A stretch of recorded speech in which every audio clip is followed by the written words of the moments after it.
Good morning, everybody. Let's get started with part 2 on our outdoor kitchen remodel, rebuild, whatever we want to call it. First of all, thank everybody for the Christmas wishes, private messages, messages on the Facebook page. I really appreciate it. Merry Christmas back to all y'all. If I didn't answer you, I wasn't ignoring you, but stayed pretty busy around here over the weekend. Haven't felt real well the last week, maybe 2 weeks. Sort of run down, so I'm going to get out this morning and force myself to do some stuff. I don't know if it's the weather changes are so drastic. It was 82 degrees yesterday was the high here, and it's supposed to be in the mid 70s today, and then back in the low 60s and 50s and 40s at the end of the week. So maybe that's part of it, I don't know. But we're going to get something done anyway. You might want to see the storm clips I was talking about. Well, there you go right there. That's what we call storm clips, hurricane clips. I'm sure there's some fancy scientific name for them, but that's all they are right there. And they go right here like this.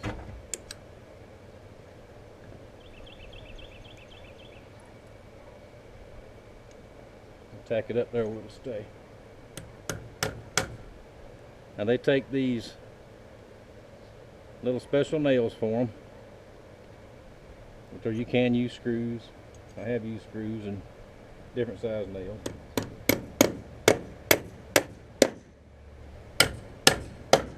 I just happen to have those nails already. So.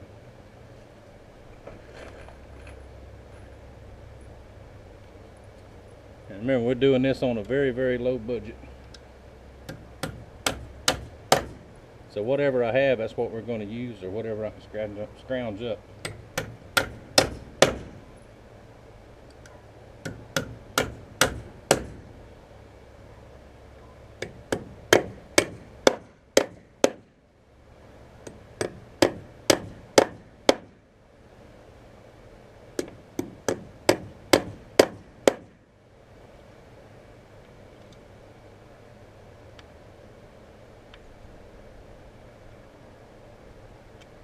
Yep, just 4 on the top. Alright, put the camera right here, get a better view. And that will not go anywhere. Now back in '96, when the tornado came through, the house that we lived in was sitting right where this one is. And I built, it was actually a single wide house trailer. I built all the way around. And the front porch was styled just like my back porch is. And everywhere I had one of these clips, when that tornado came through, it held it so tight that it actually pulled the 4x4s apart.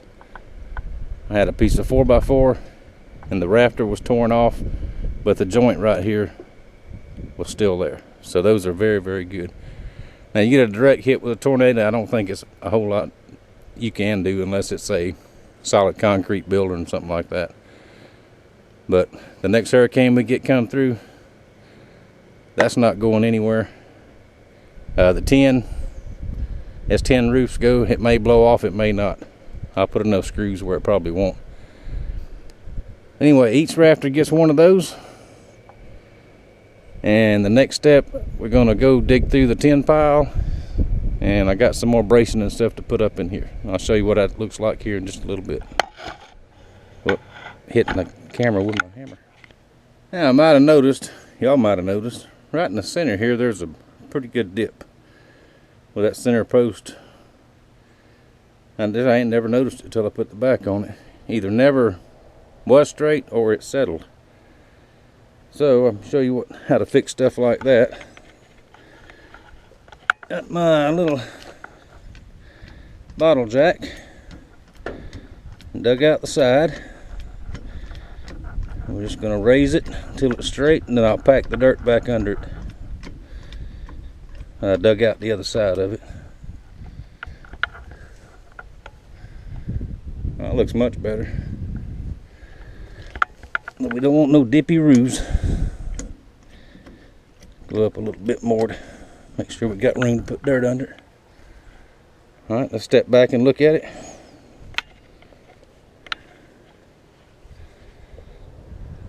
All right, it's a little higher in the middle, so when I put the dirt back in there, it should settle right back down.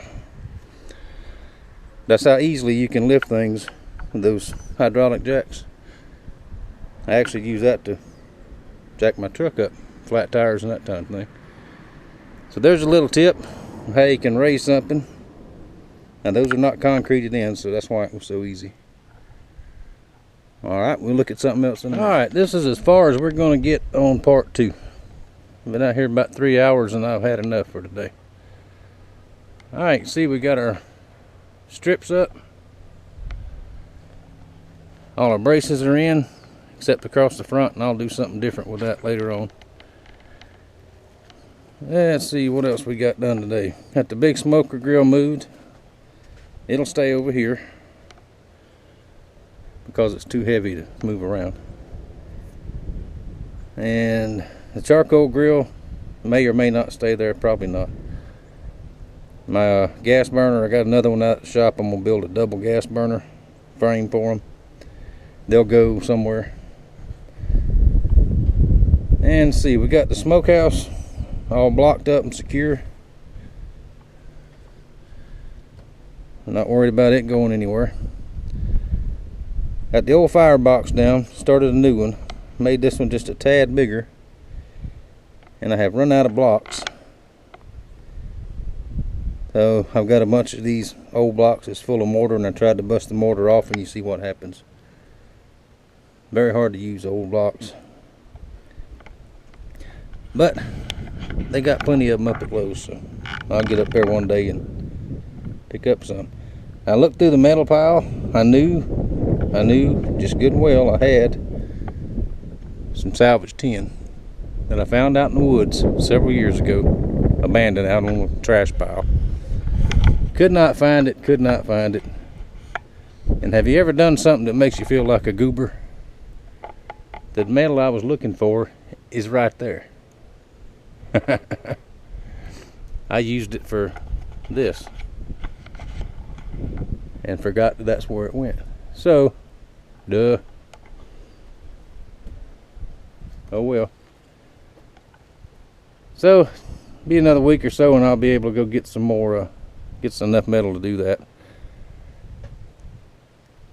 And then I'll restack the wood and all that kind of stuff. Alright, on part 3, we will continue on with the firebox. And I'm going to have to get some more pipe. I'm going to try to round me up some triple cool pipe. And the kind that's triple cool so it won't get hot on the outside. Stainless if I can find some. I know where there's a big pilot by somebody's shop. I might stop by one day and ask him about it. If I can't trade him a knife for it or something. I don't know the guy, but who knows? I'll see if he wants to trade. See if he's a nice fella or friendly or what. Alright, I'll stop rambling. That's enough of this for today.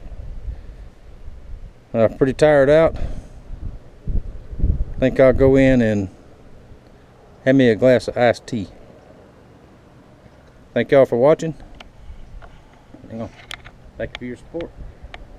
And we'll see you later.